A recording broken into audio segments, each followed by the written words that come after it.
Bonjour mesdames et messieurs, aujourd'hui nous parlons du voyage virtuel vers les carrefours de viande de brousse de l'Afrique. Je suis Daniel Makassi depuis Goma dans l'est de la République démocratique du Congo, en Afrique centrale. Dans beaucoup de contrées, c'est difficile d'organiser le développement d'élevage capable de répondre suffisamment aux besoins en protéines animales pour réduire la pression sur la faune sauvage. Le commerce de la viande de brousse en République démocratique du Congo inquiète plusieurs organisations du secteur de la conservation de la biodiversité. En 2012, depuis la ville de Goma dans l'est de la RDC, ces organisations ont validé un plan d'action pour la conservation 2012-2022. Selon ces plans, plusieurs espèces de grands singes dont les gorilles de Graue et les chimpanzés souffrent de la prédation des braconniers et de la destruction de leur habitat. De nombreux jeunes primates deviennent orphelins, séparés de leurs parents ou carrément deviennent handicapés après un secours des pièges des braconniers. La présence des groupes rebelles dans les aires protégées, telles que le parc national de Virunga, intensifie la menace sur la survie de plusieurs animaux sauvages. Non seulement certains animaux rares ou en voie de disparition sont tués pour avoir de la protéine animale, d'autres sont vendus pour avoir des revenus pour la survie de quelques ménages ou rébellions présents dans ou à proximité de parcs. Des communautés qui, depuis des lustres, vivaient de la chasse et de la cueillette sont actuellement appelées à conserver de façon participative certaines aires protégées devenues patrimoine mondial. Au-delà du désir de protéger certaines espèces animales, la demande en protéines animales via la chasse pour la viande de brousse reste une activité illégale.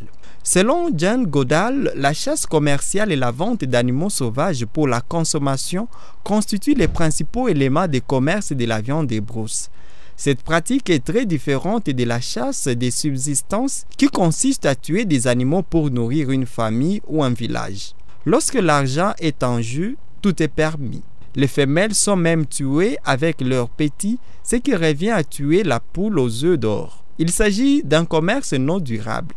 Dans le bassin du Congo, en Afrique centrale et en Afrique de l'Ouest, il constitue l'une des menaces les plus graves pour les chimpanzés et d'autres animaux menacés d'extinction qui mettra en péril la vie de nombreuses autres espèces. En février 2020, le Centre de recherche forestière international CIFOR avait lancé à Kisangani, en RDC, une campagne de sensibilisation sur l'importance de la réduction de la consommation de viande de brousse en ville. Selon les études menées par le Centre de recherche forestière international CIFOR, dans la réserve de biosphère de Yangambi, révèle que les chasseurs vendent plus de 80% de ce qu'ils chassent. Ces chiffres devraient continuer à augmenter à mesure que le gibier deviendra plus difficile à trouver en raison de la chasse excessive. En date du 15 septembre 2022, le programme de gestion durable de la faune sauvage a organisé un voyage virtuel vers les carrefours de viande de brousse de l'Afrique. Cette activité a lancé les musées virtuels qui exposent des œuvres photographiques et des cartes prises dans des régions où la chasse pour la viande de brousse s'est faite. Ces musées est une opportunité de sensibiliser sur l'utilisation durable des ressources fauniques. Le musée virtuel de la plus grande initiative mondiale sur la viande sauvage sera mis à jour chaque 3 mois avec l'arrivée de nouveaux pays et nouvelles expositions. À présent, 2 salles sont ouvertes, une pour la Guyane et une autre pour la RDC. Dans le bassin du Congo, plus de 2 millions de tonnes de viande sauvage, soit l'équivalent de dizaines de millions d'animaux, sont prélevés chaque année. La chasse de subsistance est une source vitale et saine de protéines et de revenus pour de nombreuses communautés autochtones et rurales.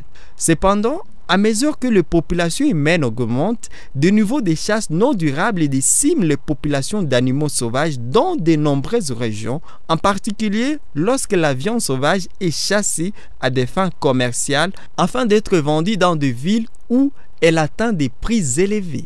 Environ 285 espèces de mammifères dans le monde sont menacées d'extinction en raison de la chasse pour la viande sauvage, ce qui a des effets dévastateurs sur les pratiques culturelles et la sécurité alimentaire de ceux qui en dépendent.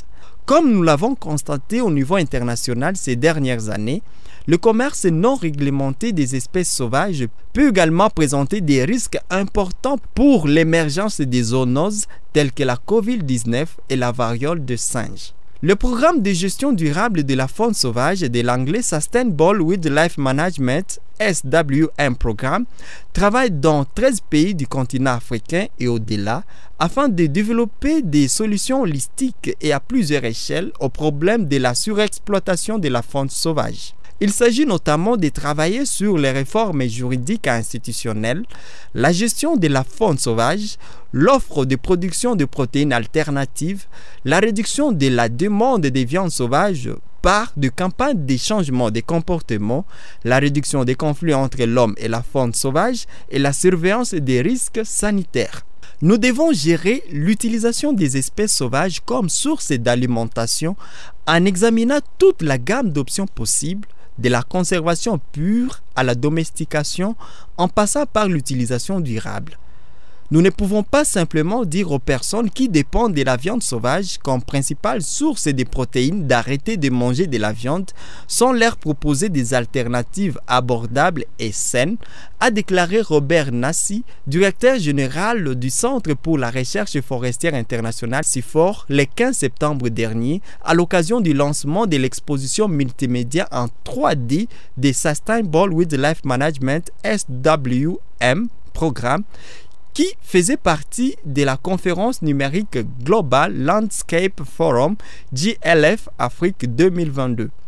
Stella Assar, coordonnatrice du site du Sustainable Wildlife Management SWM Programme en République démocratique du Congo, a partagé certains des plus grands défis pour la conservation de la faune dans la zone du site qui est située à l'intérieur et à l'extérieur de la réserve de faune Okapi, l'un des points chauds de la faune où celle-ci est parmi les plus diversifiées du continent. La réserve occupe environ 1/5 de la forêt du Touri et ses ressources sont essentielles pour les communautés locales et les peuples autochtones.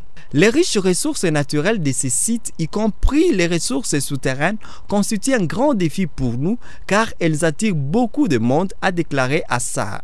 Jusqu'à présent, le Sustainable Wildlife Management SWM Programme en RDC s'est concentré sur l'acquisition de connaissances sur la chasse durable et l'engagement avec les communautés pilotes sur ces sujets par le biais des jeux, ainsi que sur l'utilisation des pièges photographiques afin d'en apprendre davantage sur les populations animales actuelles. L'équipe soutient également les communautés dans le développement d'autres moyens de subsistance et d'autres sources de protéines comme la production des larves de palmiers, la culture des haricots et l'élevage de volailles. L'un de nos principaux accomplissements est l'implication des communautés dans des entreprises durables, a-t-elle déclaré. Et au sein de villes, nous établissons des contacts avec des entreprises pour augmenter la production de poulets. Brent Stirton, photographe pour les National Geographic, a partagé ses réflexions et ses expériences sur les photographies qu'il a prises et qui sont mises à l'honneur dans l'exposition multimédia virtuelle du Sustainable Wildlife Management SWM Programme, qui est accessible gratuitement sur le site web du programme aux côtés de nombreux guides, supports de formation, publications et vidéos. La sécurité alimentaire repose sur l'éducation à un certain niveau de coexistence, a-t-il souligné à l'issue de sa présentation. Les communautés où nous trouvons des gens qui sont très dépendants de ces commerces doivent comprendre que ce n'est pas un mouvement contre eux, c'est un mouvement qui considère leur avenir ainsi que l'avenir de la nature. Il est donc très important d'essayer de trouver cet équilibre fondamental et ce n'est pas facile. Mais plus nous en parlons, plus nous pourrons suggérer des alternatives et plus de la confiance pourra régner entre ces différents groupes. C'est la clé pour trouver une solution pour un avenir réellement viable. Vous avez suivi ce podcast Tété Mazingira qui veut dire défendons l'environnement. Nous vous disons merci. Nous parlions du voyage virtuel vers les carrefours de viande des brousses de l'Afrique, une activité organisée le 15 septembre 2022 par le programme de gestion durable de la faune sauvage. Pour visiter le musée virtuel, nous vous laissons les liens dans la description de ce podcast. Je suis Daniel Makassi, journaliste depuis Goma dans l'est de la République démocratique du Congo. J'ai eu le plaisir de participer au lancement de l'exposition multimédia en 3D du Sustainable Wildlife Management SWM Programme. Au plaisir de nous retrouver prochainement pour un autre podcast Tété Mazingira.